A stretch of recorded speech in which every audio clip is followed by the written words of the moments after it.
एक तरफ पश्चिम बंगाल में कांग्रेस अकेले विधानसभा चुनाव लड़ने की तैयारियां कर रही है, दूसरी तरफ कांग्रेस के दिग्गज नेता कह रहे हैं कि ममता बनर्जी जैसी नेता कोई नहीं है। वो कह रहे हैं कि कांग्रेस को ममता बनर्जी के साथ टीएमसी के साथ गठबंधन कर लेना चाहिए। नमस्कार, पॉलिटिकल थर्मामीटर में आपका स्वागत है और मैं हूं आपके साथ सिमरनजीत सिंह। देश के 5 राज्यों में विधानसभा चुनावों का ऐलान हो चुका है। चुनाव आयोग ने रविवार को एक प्रेस कॉन्फ्रेंस किया और 5 राज्यों में विधानसभा चुनाव के लिए तारीखों का ऐलान कर दिया। पश्चिम बंगाल में भी 2 चरणों में विधानसभा के चुनाव होंगे। 23 अप्रैल और 29 अप्रैल को मतदान होंगे।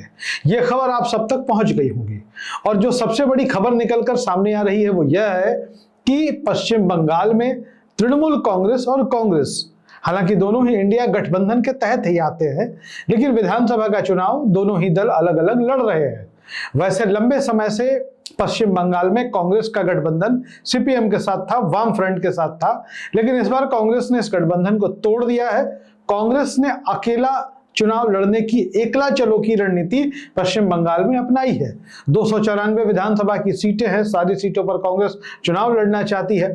और आपको बता दें कि कांग्रेस ने विधानसभा चुनाव से पहले ही उम्मीदवारों के लिए आवेदन लेने शुरू कर दिए थे और पश्चिम बंगाल में कांग्रेस की जड़ें आज भी हैं। ये इस बात से पता चलता है कि 294 सीटों के लिए 4,500 से ज्यादा उम्मीदवारों ने अपना आवेदन कांग्रेस पार्टी के नेतृत्व को दिया कि हम अलग अलग सीटों से, इन सीटों से चुनाव लड़ना चाहते हैं। खैर, अगर आंकड़ों की बात कर ले और वर्तमान परिस्थिति की बात कर ले तो कहीं से भी वो पश्चिम बंगाल में कांग्रेस के पक्ष में नहीं है।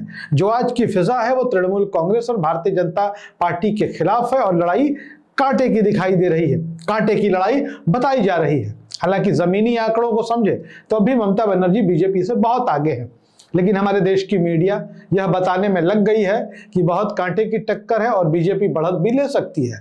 हालांकि पिछले कई चुनावों को जो पश्चिम बंगाल में हुए हैं, विधानसभा के उपचुनाव हो या लोकसभा के चुनाव हो, अगर उन आंकड़ों को देखें तो बीजेपी का ग्राफ लगातार पश्चिम बंगाल में गिरा है, उठा नहीं है। लेकिन हमारी मीडिया बता रही है कि पश्चिम बंगाल में बीजेपी सरकार बना सकती है। देश के प्रधानमंत्री नरेंद्र मोदी का भी दौरा हुआ, ब्रिगेड मैदान की रैली जो कोलकाता में हुई वो हम आप सबने देखी। खैर, हम बात करते हैं कांग्रेस की। कांग्रेस के दिग्गज नेता हैं अभिषेक मनु सिंघवी, कई दफे राज्यसभा के सांसद भी रहे हैं। कांग्रेस के राष्ट्रीय प्रवक्ता के तौर पर भी उनको देखा जाता था। जब इस देश में प्रवक्ताओं की बड़ी इज्जत हुआ करती थी, बड़े पढ़े लिखे इस तरीके के प्रवक्ता की जब वो अपनी बात कहते थे तो लोग सुना करते थे। वो दौर था कांग्रेस का। 2012-13 के बाद तो ऐसे ऐसे प्रवक्ता सामने आ गए कि लोगों ने टीवी देखना ही छोड़ दिया। नफरती प्रवक्ताओं की बाढ़ आ गई, जिनको न बोलने का सलीका था, जिनके पास न तर्क थे न तथ्य थे, सिर्फ थेथरोलॉजी के एक्सपर्ट जो थे वो टीवी पर बैठकर प्रवक्तागिरी करने लगे। और उसके बाद जो गंदगी का दौर शुरू हुआ इलेक्ट्रॉनिक मीडिया पर, वो आप हम सबके सामने है। लेकिन जब अभिषेक मनु सिंघवी जैसे प्रवक्ताओं का दौर था तो जो बुद्धिजीवी लोग थे, पढ़े लिखे लोग थे, वो प्रवक्ताओं के बयानों को सुना करते थे। उनके बयानों को गंभीरता से लिया जाता था कि वो कह क्या रहे हैं, आरोप किस तरीके के लगा रहे हैं, या वो सरकार के बचाव में क्या कह रहे हैं। लेकिन जब अभिषेक मनु सिंघवी की बात सुन ली जाए, अभिषेक मनु सिंघवी ने पश्चिम बंगाल में तृणमूल कांग्रेस के साथ गठबंधन की वकालत की है। वह भी कांग्रेस के राज्यसभा सांसद हैं। उन्होंने कहा है कि पश्चिम बंगाल में भी ममता बनर्जी जैसी कोई नेता नहीं है। तृणमूल कांग्रेस के साथ कांग्रेस का गठबंधन होना ही चाहिए। उन्होंने कहा कि अगर सही आंकड़ों को देखें तो पश्चिम बंगाल में कांग्रेस के सामने गठबंधन के सिवाय कोई विकल्प नहीं है और यह सच्चाई भी है। अगर आप आंकड़ों को देखें जो पिछले लोकसभा विधानसभा के चुनाव को, तो गठबंधन के अलावा कांग्रेस के पास कोई बहुत विकल्प नहीं है। अलग लड़ना वो अलग चीज है, अलग लड़ने में कोई समस्या नहीं है, लेकिन अलग लड़ने के बाद आपको हासिल क्या होगा। हालांकि कई राजनीति के जानकारों का यह कहना है कि गठबंधन की राजनीति करते करते बंगाल में कांग्रेस कमजोर हो गई, अब कांग्रेस को अकेले चुनाव लड़ना चाहिए। लेकिन अभिषेक मनु सिंघवी दूसरी बात दोहरा रहे हैं। उन्होंने कहा कि मेरा निजी मत है कि बंगाल में गठबंधन होना चाहिए, कांग्रेस और तृणमूल कांग्रेस को गठबंधन के तहत चुनाव लड़ना चाहिए।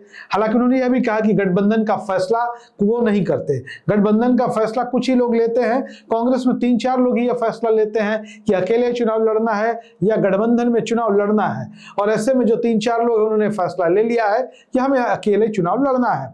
ममता बनर्जी की तारीफ करते हुए अभिषेक मनु सिंघवी ने कहा कि मेरा अपना मानना है कि चुनाव का समय नजदीक आ चुका है, इसलिए सही आंकड़े पर गठबंधन के सिवाय कोई और विकल्प नहीं है। मैं फिर से कहूंगा, यह मेरा निजी मत है। अभिषेक मनु सिंघवी ने पश्चिम बंगाल की मुख्यमंत्री और तृणमूल कांग्रेस प्रमुख ममता बनर्जी की जमकर तारीफ की। उन्होंने कहा कि पश्चिम बंगाल में अगर कोई नेता है जो जनता के दिल और दिमाग में बस चुका है तो वह ममता बनर्जी है। उनकी नसों में बंगाल की संस्कृति और विरासत की दौड़ चल रही है। अभिषेक मनु सिंघवी यही नहीं रुकते, उन्होंने कहा कि ममता बनर्जी में बहुत ऊर्जा, ताकत, दिशा और गति है।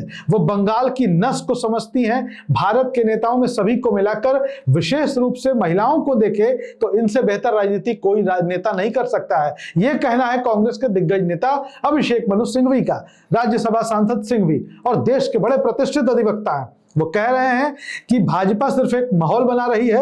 हर किसी की निजी जिंदगी कभी ना कभी खत्म होती है, लेकिन यह समझना कि भाजपा के लिए अब सही समय आ गया है, यह बिल्कुल भी ऐसा नहीं है।